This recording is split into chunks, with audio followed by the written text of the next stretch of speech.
नमस्कार दोस्तों, इस वीडियो में जिस स्टॉक के बारे में हम बात करने वाले हैं उसका नाम है इंडियन ऑयल कॉर्पोरेशन लिमिटेड।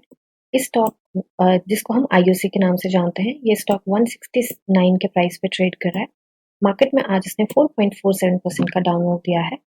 इस वीडियो में हम बात करने वाले हैं, इसका रिजल्ट आया है उसके बारे में बात करने वाले हैं, डिविडेंड अनाउंस हुआ है, कितना डिविडेंड अनाउंस हुआ है एंड रिजल्ट का क्या असर देखा जा सकता है मार्केट में, उन सब चीज़ों के बारे में बात करने वाले हैं। मार्केट कैप है स्टॉक की 2,38,370 करोड़ की। मोटर होल्डिंग 51.50% है। बुक वैल्यू 130 है। डिविडेंड यील्ड 2.96% है। फेस वैल्यू 10 है। फंडामेंटल वीडियो में ऑलरेडी बना चुकी हूँ, प्लेलिस्ट में ऐड कर दूंगी, आप देख सकते हैं। अभी के लिए देखे तो स्टॉक 50 एंड 200 ये में दोनों से ऊपर ट्रेड कर रहा है एंड रिजल्ट कुछ खास अच्छा नहीं आया है, तो हो सकता है कि हम 50 डीएमए के पास से इसका रिवर्सल देखें। अभी के लिए चलते हैं हम इसके पीई पे। पीई मीडियन से नीचे है, जो कि एक प्लस पॉइंट है। सेल्स एंड मार्जिन में ग्रॉस प्रॉफिट मार्जिन ने डाइव डाउन किया है and sales quarter on quarter कुछ खास नहीं रही है, क्वाइट सेम सी है। कुछ अच्छा रिजल्ट की उम्मीद कर रहे थे बट अच्छा नहीं है, लॉस तो ऑफ कोर्स नहीं है बट क्वार्टर ऑन क्वार्टर काफी कम रिजल्ट में जंप देखा गया है। तो बेसिकली यहाँ पे चलते हैं हम, तो ये है quarterly result and last quarter में आया था, ये फिगर्स लैक्स में होती हैं, ठीक है। लास्ट क्वार्टर में आया था 9,225 लैक्स एंड इस बार आया है 5,488 लैक्स एंड प्रीवियस ईयर के सेम क्वार्टर का अगर देखा जाए तो हाफ आया है, ठीक है। तो 50% डाउन देखा गया है एंड यहाँ से 40% डाउन जंप देखा गया है। तो डिटेल में एक बार चलते हैं हम, उस पे देखते हैं। अभी के लिए चार्ट पे चलते हैं। चार्ट पे देखिए, यहाँ पे हमने लास्ट टाइम कल जो एनालिसिस करी थी, हमने उसमें बात करी थी कि हम यहाँ पे एंट्री, फ्रेश एंट्री बिल्कुल नहीं बनाएंगे, क्योंकि जब रिजल्ट आता है तो वैसे तो ये काफ़ी फंडामेंटली स्ट्रांग है stock, everything is good and बहुत सारे इसके फ्यूचर विजन्स भी बहुत अच्छे हैं, एनर्जी के सेक्टर में आ गया है एंड वो भी सारा कुछ बहुत अच्छा है। बट ये चीज़ है कि जब रिजल्ट आता है ना, तो बैलेंस शीट में बहुत सारी चीज़ें देखने को मिलती हैं। तो मैंने ये बात मेंशन भी करी थी कि कई बार जो हम उम्मीद करते हैं वो नहीं होता है। तो अभी के लिए हमें मिला है डाउन जंप एंड ये जो हमारे 15th ऑफ मई के टारगेट थे वो हम रिवाइज कर रहे हैं, क्योंकि डाउन जंप हमें मिल चुका है। तो देखिए, एक यहाँ पे बात बहुत अच्छी देखने वाली है कि ये बिल्कुल स्टॉक ना वहीं पे रुका है, जाके वहीं से रिवर्सल लिया है, जो जहाँ पे ये पुराना सपोर्ट, इसने काफी स्ट्रॉन्ग सपोर्ट बनाया है। इसको एक बार ना हम कर लेते हैं रेड, ठीक है। जस्ट सेकेंड, ये हमने रेड कर लिया, तो यहीं से ये रिवर्सल लेके गया है, जो कि एक थोड़ी सी अच्छी बात हो गई, बचाव हो गया थोड़ा सा। तो अभी के लिए हमें 4.5% का डाउन वो मिला है। तो अभी के लिए देखिए, वॉल्यूम जो आया है, वॉल्यूम आया है आज, जस्ट सेकेंड, वॉल्यूम आज आया है 67.53 मिलियन का, मतलब 7 करोड़ के आसपास का वॉल्यूम आया है एंड ये एनएससी का वॉल्यूम है, तो थोड़ा सा बीएससी का मिला के बोल रही हूँ साथ में, तो 7 करोड़ के आसपास का हमें वॉल्यूम देखने को मिला है। काफ़ी तगड़ा वॉल्यूम मिला है। हालाँकि ये अपनी जो कल की क्लोजिंग है उस इसने ये रेजिस्टेंस ब्रेक कर दी थी। दूसरे रेजिस्टेंस के ऊपर भी ये चला गया था, बट फिर क्योंकि आज लाइव मार्केट में रिजल्ट आया है तो ये नीचे चला गया फिर एंड पहले Nifty and bank Nifty, Sensex सारे ऊपर थे और आपने मार्केट को फॉलो किया होगा तो आपको पता होगा कि 2 बजे के आसपास सारा कुछ डाउन जंप ले गया था एंड निफ्टी, बैंक निफ्टी ने इनफैक्ट मिड जैसे में बहुत अच्छा अप जंप लिया था, बहुत अच्छा अप मूव लिया था, बट फिर थोड़ी सी दिक्कत हो गई तो निफ्टी तो नीचे गिर गई थी। तो अभी के लिए देखिए, एक बार हम इसके बीएससी पे चलते हैं, तो रिजल्ट्स देख लेते हैं एक बार। अभी प्राइस बैंड 10% का है एंड रिजल्ट्स आए हैं, तो मैं जो सबसे ज्यादा इंपॉर्टेंट है वही 2 न्यूज ओपन करके रखूंगी, ठीक है। तो 3 न्यूज आई है, तो 2 में सेम है एंड एक में डिफरेंट है। तो देखिए, यहाँ पे सबसे ज्यादा इम्पोर्टेंट इस टाइम पे, जस्ट सेकंड में इसको ड्राइंग को ओपन कर लेती हूँ। तो यहाँ पे ये काफी इंपॉर्टेंट चीज है, यहाँ पे डिविडेंड हुआ है अनाउंस एंड वो क्या है, 70% फाइनल डिविडेंड दिया गया है फॉर ईयर 2023 एंड 24, जो कि है 7 rupees per equity share and face value जिसका 10 है, ठीक है। तो ये काफी अच्छा है, डिविडेंड इन्होंने काफी अच्छा अनाउंस किया है। अभी चलते हैं हम रिजल्ट पे एंड 16 पेज पे है इसका रिजल्ट कंसोलिडेटेड। हम सीधा 16 पेज पे ही चलते हैं, 15 या 16 पे आई थिंक।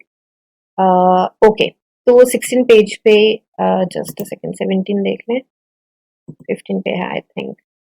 हाँ जी, कंसोलिडेटेड रिजल्ट 15 पे है। तो अभी के लिए जस्ट सेकंड इसको रिमूव कर लें। वैसे कुछ डिटेल में इतना ज्यादा चेक करने के लिए है नहीं, ऑनेस्टली बताऊं कि हाँ कुछ ऐसी बात हो जो हिडन हो, जो हमें डीप में चेक करनी हो, तो ऐसा कुछ ऑनेस्टली है नहीं। बट फिर भी एक बार नजर मार लेते हैं। तो देखिए इसका जो रेवेन्यू आया था, रेवेन्यू लास्ट क्वार्टर से इस क्वार्टर में ऑफ कोर्स कम आया है हमारा। पहले था 2,26,892, अभी आया है 2,23,649। एंड उससे पिछले same last year previous year के सेम क्वार्टर की बात करें तो भी उससे कम आया है। तो डाउन जंप दोनों साइड से देखा गया है। बट ये अगर देखा जाए यहाँ पे भी हमें रेवेन्यू में डाउन जंप देखने को मिला है, ये ईयरली है। तो लास्ट ईयर 9,51,409 था, इस बार है 8,81,235। तो ओवरऑल हमें यहाँ पे डाउन जंप ऑफ कोर्स देखने को मिला है। यहाँ पे हमारी अदर इनकम के बारे में बताया है, अदर इनकम इस बार थोड़ी सी ज्यादा आई है एज कम्पेयर टू पिछले वाला इनकम, बट इतनी भी कोई ज्यादा नहीं है कि बहुत ज्यादा उसने फर्क डाला है। तो यहाँ पे कॉस्ट ऑफ मटेरियल बताया है, एक्साइज ड्यूटी एंड एवरीथिंग बाकी सारे। तो ये टोटल एक्सपेंस जो आया है हमारा, वो इस साल जो आया है 2,17,000 एंड यहाँ पे था 2,16,000। तो ये भी जंप देखा गया है। एंड लास्ट प्रीवियस क्वार्टर के सेम ईयर से, सॉरी प्रीवियस ईयर के सेम क्वार्टर से, मैं कंफ्यूज हो रही हूँ थोड़ा सा। तो प्रीवियस ईयर के सेम क्वार्टर से देखें तो उसमें थोड़ा सा कम आया है।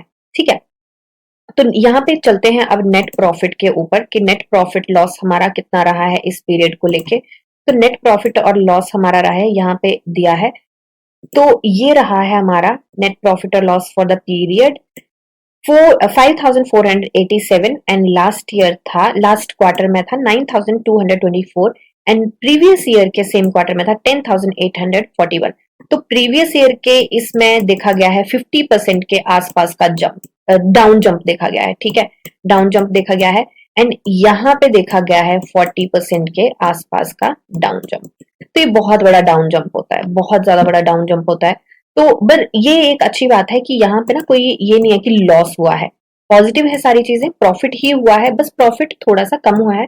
तो देखिए नफा नुकसान बिजनेस है, चलता रहता है, बहुत सारी चीजें होती है कि बार एक्सपेंसेस ज्यादा हो जाते हैं तो उसकी वजह से होता है। ठीक है, ये हो गया हमारा रिजल्ट का। तो बेसिकली अगर हम बात करेंगे कि यहाँ पे अब हम जो प्राइस के ऊपर कैसे एंट्री एंड एवरीथिंग की बात करेंगे, तो एक और न्यूज है उसको भी कर लेते हैं डिस्कस। तो यहाँ पे हम देख लेते हैं, यहाँ पे बेसिकली इन्होंने बताया है कि 30 अप्रैल को एक मीटिंग हुई थी एंड उसमें अप्रूव किया गया है कि ये इम्प्लांटेशन कर रहे हैं। तो ये बेसिकली एक जो एनर्जी रिन्यूअल का है उस प्रोजेक्ट के लिए इन्होंने कुछ ये एस्टिमेट लगाया है कि कितनी कॉस्ट हो सकती है उसकी इम्प्लांटेशन की।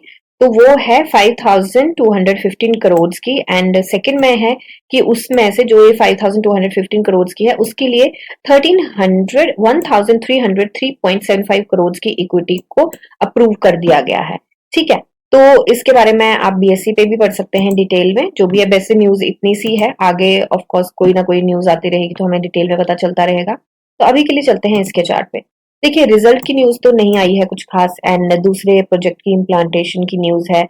तो वो तो ऑफ कोर्स है, बट उसका रेवेन्यू इतनी जल्दी जुड़ेगा नहीं, उसमें अभी बनेगा प्लांट एंड एवरीथिंग। तो मुझे लगता है देखिए यहाँ से हमें रिवर्सल मिलना चाहिए, मार्केट अगर साथ देती है, अगर थोड़ा सा अच्छा रहता है।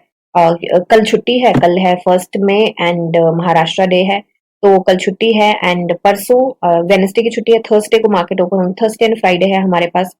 तो मुझे लगता है कि यहाँ से हम थोड़ा सा, मुझे लगता है रिवर्सल मिलना चाहिए। जरूरी नहीं है हमें कल ही मिलेगा, मतलब थर्सडे को ही मिलेगा रिवर्सल, या उसके बाद भी हो सकता है थोड़ा सा हमें कंसोलिडेशन मिले। ये जो इसकी है 169.75 की, ये बहुत स्ट्रॉन्ग रेजिस्टेंस है। तो ये भी हो सकता है कि यहाँ पे ये थोड़ा सा दिक्कत करे हमें। तो मुझे लगता है रिवर्सल मिलना चाहिए यहाँ पे। आरएसआई भी काफी अच्छी स्टेज पे, नो डाउट रिजल्ट कुछ बहुत अच्छा नहीं आया है, काफी ज्यादा डाउन जंप देखा गया है, बट बात यह है कि पॉजिटिव में है, कोई लॉस नहीं देखा गया कि लॉस मेकिंग कंपनी है, कोई लॉस नहीं देखा गया। तो इतनी बड़ी दिक्कत मुझे तो यहाँ पे ये जरूर हो सकता है, मुझे ये जरूर लगता है कि थोड़ा सा कंसोलिडेट कर सकता है, बट रिवर्सल इसको मिल जाएगा। एंड फ्यूचर मेरे को लगता है इसका ब्राइटर। रिवर्सल मिलने की एक और चीज भी है, जो इसने डिविडेंड अनाउंस किया है उसकी रिकॉर्ड डेट अभी तक अनाउंस नहीं की है इन्होंने कि इसकी वो क्या रहेगी रिकॉर्ड डेट। डिविडेंड काफी अच्छा अनाउंस किया है, एक इक्विटी शेयर पे अगर आपके पास मतलब 5 IUC के शेयर हैं, तो 7 मल्टीप्लाई बाई 5 मतलब 35 रुपीज आपके अकाउंट में आ जाएंगे। ठीक है, तो मतलब 5 शेयर तो ऑफ कोर्स कोई नहीं लेके बैठता, ज्यादा ही लेते हैं, बट ठीक है, मैं ट्रायल के लिए एक एक शेयर भी लेती हूँ। वैसे अगर मेरे को स्ट्रेटेजी कभी टेस्ट करनी हो अपनी, तो मैं कभी कभी एक एक शेयर भी लेती हूँ just to test my strategy. तो उसके बारे में हम बात करेंगे। वो एक बार जैसे कि हमने कोर्सेज की बात करी थी, तो उसमें भी हम बात करेंगे कि कैसे आप स्ट्रेटेजी को टेस्ट कर सकते हैं, एवरीथिंग वो भी उसमें डिटेल में बात करेंगे, क्योंकि ये स्ट्रेटेजीज एंड एवरीथिंग जो होती है वो एजुकेशन ऑफ कोर्स मैटर करती है। अगर आपको बेसिक नॉलेज नहीं है कैसे सारी चीजें करनी है, तो ऑफ कोर्स वो थोड़ा सा डिफिकल्ट हो जाता है। तो अभी के लिए मुझे लगता है फ्रेश एंट्री बनती है, थोड़ा सा मार्केट में देख के बनाएंगे। एंड एंट्री कहाँ की बनती है, मुझे लगता है कि यहाँ से अगर हमें रिवर्सल, तो वैसे ये ऊपर है, यहाँ से अगर हमें रिवर्सल मिलता है तो मुझे लगता है कि यहाँ तक ये sorry sorry sorry just second, मुझे लगता है कि यहाँ तक के मूव जो कि 6% के आसपास होता है, तो यहाँ तक के मूव मुझे लगता है कि हम बड़े आराम से 15 मई तक देख सकते हैं। तो 15 मई के हम ये टारगेट लेके चले हैं। ठीक है, और मई के एंड के अगर मार्केट सब कुछ ठीक रहती है तो, क्योंकि जिस तरीके की मार्केट है वो हो सकता है कि निफ्टी जल्दी ही ब्रेकआउट दे। एंड मंथ एंड के मुझे लगता है थोड़ा सा कंसोलिडेट करके एंड एवरीथिंग करके मुझे लगता है यहाँ पे 185 तक आराम से पहुंच सकता है। एंड ये जो हम 15th मई के टारगेट लेके चले हैं, 180 के आसपास के टारगेट लेके चले हैं, हो सकता है सस्टेन ना करे, बट ये वाले टारगेट लेके चले हैं। वैसे मेरे को उम्मीद है कि रिवर्सल मिल गया तो जल्दी भी हो सकता है। अगर ये स्टॉक देखिए, अगर एंट्री बनानी है तो स्टॉप लॉस भी हमें लेके चलना पड़ेगा। हालांकि ये काफी स्ट्रॉन्ग सपोर्ट है, बट हम इसको स्टॉप लॉस लेके नहीं चल सकते क्योंकि ये बहुत ज्यादा पास है हमारे। तो अभी के लिए हम स्टॉप लॉस जो लेके चलेंगे मेजर शॉर्ट टर्म में एंट्री के लिए, वो हम 166 का लेके चलेंगे। वैसे स्टॉप लॉस भी नहीं हो सकता, यहाँ से रिवर्सल मुझे लगता है मिल सकता है। हो सकता है कि कल फ्राइडे सॉरी थर्सडे को स्टॉक थोड़ा सा फ्लक्चुएट करे, तो ऐसा ना हो कि स्टॉप लॉस हम अपना कटवा के बैठ जाए यहाँ पे। तो ये भी थोड़ा ध्यान में रखने वाली बात है कि स्टॉप लॉस ऐसे भी लेना, अगर मेजर स्टॉप लॉस लेके निकलना है तो मुझे लगता है 164 का स्टॉप लॉस हम लेके चल सकते हैं। एंड यहाँ से मुझे लगता है रिवर्सल भी मिल सकता है 166 से, क्योंकि अगर देखा जाए तो यहाँ पे हमें यहाँ से 164 से भी रिवर्सल मिला है, यहाँ पे रिवर्सल मिला है, यहाँ से हमें मिला हुआ है, यहाँ पे देखिए रिवर्सल लेके यहाँ पे गया है ये स्टॉक, तो यहाँ पे भी इसके आसपास भी रिवर्सल मिला, तो जरूरी नहीं है, बट मुझे लगता नहीं है कि इतना ज्यादा नीचे गिरेगा। एक बार देख लेते हैं कि कितना परसेंट होता है यहाँ से यहाँ तक। तो लगभग 2.5% के आसपास होता है, तो बहुत बड़ा भी नहीं है, क्योंकि हमने जूम करके रखा हुआ है, तो बहुत बड़ा भी नहीं है, जाने को जा भी सकता है। तो थोड़ा सा सोच समझ के बनाए एंट्री। एंड मेजर चीज जो है वो ये देखना है कि निफ्टी क्या कर रही है एंड किस पोजीशन पे है निफ्टी, किस साइड उसका जा रहा है, ब्रेक करेगी या नहीं करेगी, क्योंकि निफ्टी अपने हाई के रेजिस्टेंस पे है, तो थोड़ी सी मशक्कत तो उसको करनी पड़ेगी। ठीक है, वॉल्यूम बहुत सारा आया है, बट हमारे डाउन मूव के लिए आया है, तो इसके ऊपर भी थोड़ा सा ध्यान देना पड़ेगा। तो मैं ये बोलूंगी कि मार्केट में अगर बहुत इमीडिएट नहीं होगा तो मेरे को लगता है अवॉइड करना चाहिए अभी थर्सडे को एंट्री, क्योंकि थर्सडे और फ्राइडे दो हैं दिन, उसके बाद सैटरडे संडे की छुट्टी है। तो रिकॉर्ड डेट अगर आ जाती है तो मुझे लगता है कि उसकी वजह से भी, डिविडेंड की वजह से भी मुझे लगता है स्टॉक थोड़ा सा रिवर्सल ले सकता है यहाँ से, क्योंकि डिविडेंड बहुत अच्छा आया है। ठीक है, तो बाकी ये सिर्फ मेरी एनालिसिस है, कोई बाय सेल होल्ड की रिकमेंडेशन नहीं है। आप अपनी एनालिसिस कीजिए, जानिए समझिए पढ़िए और फिर इन्वेस्ट करिए। मिलते हैं नेक्स्ट वीडियो में, तब तक के लिए शुक्रिया एंड हैप्पी इन्वेस्टिंग।